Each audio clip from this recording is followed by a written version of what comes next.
નમસ્કાર મિત્રો સ્વાગત છે તમારું અમારી યુટ્યુબ ચેનલમાં। મહત્વની હેડલાઇન્સ ઉપર નજર નાખીએ તો સરકારી અનાજના જથ્થામાં લાગી છે આગ। વાત છે મોરબીની, ત્યારે આગળ વાત થશે 10 શહેરોમાં તાપમાનનો પારો 40 ડિગ્રીને પાર પહોંચી ગયો છે।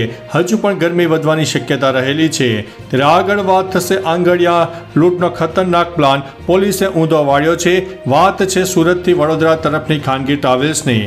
ત્યારે આગળ વાત થશે 29 જૂને ભગવાન જગન્નાથની 148મી રથયાત્રા નીકળશે। ત્યારે વાત થશે તેલના વેપારીઓમાં ફફડાટ, પુરવઠા વિભાગના દરોડા સામે આવ્યા છે। આગળ વાત થશે નર્મદા કેનાલનું પાણી બંધ, ખેડૂતોમાં રોષની લાગણી વ્યાપી ગઈ છે।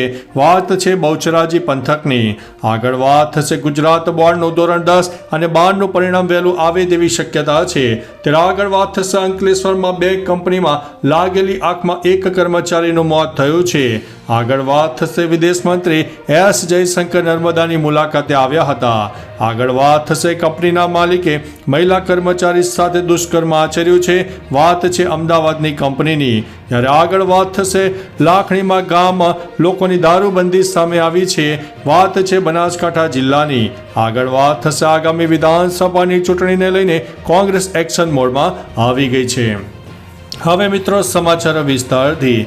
ગુજરાતની વિધાનસભાની આગામી ચૂંટણીને લઈને કોંગ્રેસ એક્શનમાં આવી ગઈ છે। રાહુલ ગાંધી ગુજરાત આવવાનું આયોજન, કોંગ્રેસના જિલ્લા શહેરના નિરીક્ષકો સાથે બેઠકનું આયોજન, તેમજ નિરીક્ષકોના કાર્યક્રમમાં ફેરફાર કરવામાં આવ્યો છે। અમદાવાદ કોંગ્રેસ ભવન ખાતે બપોરે 3 થી 5 દરમિયાન બેઠકનું આયોજન હતું। મિત્રો અન્ય મહત્વના સમાચારની વાત કરીએ તો લાખણીમાં ગામ લોકોની દારૂબંધી। બનાસકાંઠા જિલ્લામાં દારૂબંધીનો કાયદો નિષ્ફળ સાબિત થયો હોય તેમ ગામના લોકોએ જાતે જ દારૂબંધીનો નિર્ણય લીધો છે। જિલ્લાના લાખણીના ડેરા ગામમાં લોકોએ જાતે જ દારૂબંધીનો નિર્ણય લીધો છે। દારૂના દૂષણને ડામવા માટે ગામ લોકોએ જાતે જ નિર્ણય લઈ લીધો છે। જે પણ વ્યક્તિ ગામમાં દારૂ પીશે અથવા તો વેચશે તેને ગામમાંથી બહિષ્કાર કરવામાં આવશે। મિત્રો અન્ય મહત્વના સમાચારની વાત કરીએ તો કંપનીના માલિકે મહિલા કર્મચારી સાથે દુષ્કર્મ આચર્યું છે। અમદાવાદમાં એક કંપનીમાં કામ કરતી મહિલા કર્મચારીને કંપનીના માલિકે પ્રેમજાળમાં ફસાવી હતી। તેની સાથે લગ્ન કરવાની લાલચ આપીને અનેક વખત દુષ્કર્મ આચર્યું। મહિલા કર્મચારીએ માલિકની અસલિયત ખબર પડતા જ પોલીસમાં દુષ્કર્મની ફરિયાદ નોંધાવી હતી।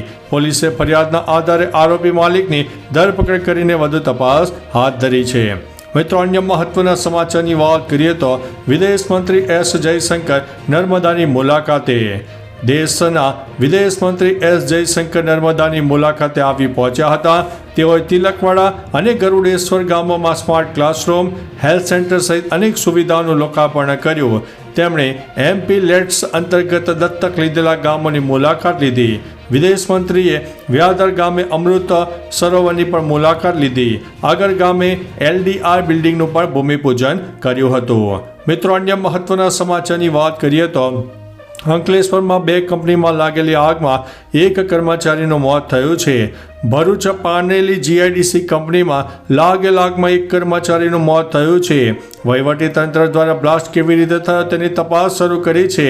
આગનું સમગ્ર બાજુની કંપનીમાં પહોંચતા બંને કંપનીમાં આગથી ફાયર ફાઇટર દોડતા થયા હતા અને સંખ્યાબંધ ફાયર બ્રિગેડના જવાનો દોડી આવીને પાણીનો માળો ચલાવીને આગ ઉપર કાબુ મેળવ્યો હતો। મિત્રો અન્ય મહત્વના સમાચારની વાત કરીએ તો ગુજરાત બોર્ડનું ધોરણ 10 અને 12નું પરિણામ વહેલું આવવાની શક્યતા। ગુજરાત માધ્યમિક અને ઉચ્ચતર માધ્યમિક શિક્ષણ બોર્ડની ધોરણ 10 અને 12ની પરીક્ષા આ વર્ષે વહેલી પૂર્ણ થઈ ગઈ છે। પરીક્ષા વહેલા પૂર્ણ થવાથી પરિણામ પણ વહેલા આવવાની શક્યતા છે।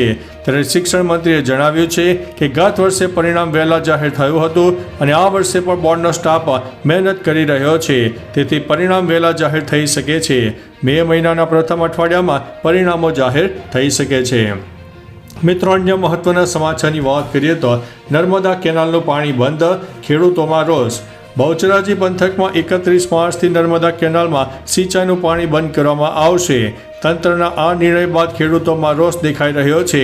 ઔદ્યોગિક એકમોને 12 માસ પાણી મળે છે, જ્યારે ખેડૂતોને 15 દિવસ વધારાનું પાણી ન અપાતું હોવાનો આક્ષેપ કરવામાં આવ્યો છે। ઇદ્રપ ગામના ખેડૂત મુકેશભાઈ સુથારના જણાવ્યા અનુસાર પાકને માત્ર 2 પિયતની જરૂર છે।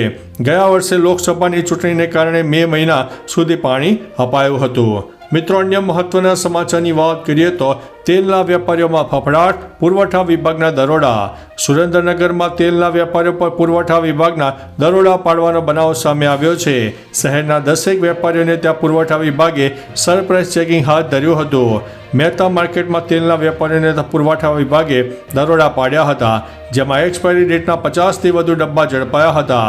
આ ઉપરાંત વેપારીઓ દ્વારા વેચાણ રજીસ્ટર નહીં રાખવામાં આવતું હોવાનું ધ્યાને આવ્યું હતું. મિત્રો અન્ય મહત્વના સમાચારની વાત કરીએ તો 29 જૂને ભગવાન જગન્નાથની 148મી રથયાત્રા નીકળશે.